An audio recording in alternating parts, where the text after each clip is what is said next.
Simon Peter and another disciple were following Jesus. Because this disciple was known to the high priest, he went with Jesus into the high priest's courtyard. But Peter had to wait outside at the door.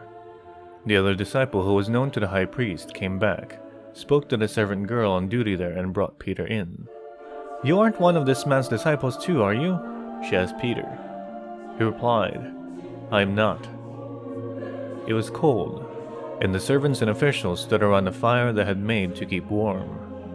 Peter was also standing with them, warming himself.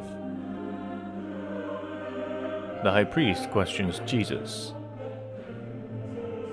Meanwhile, the high priest questioned Jesus about his disciples and his teaching.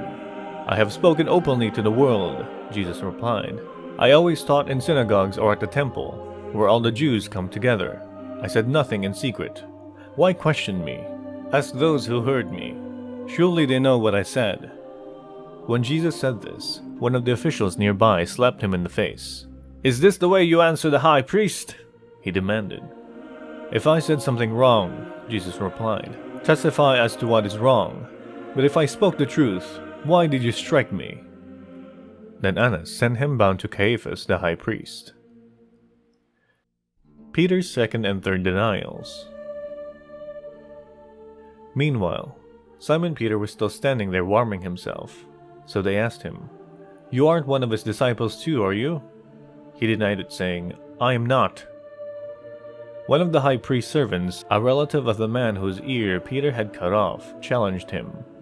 "Didn't I see you with him in the garden?" Again, Peter denied it, and at that moment, a rooster began to crow.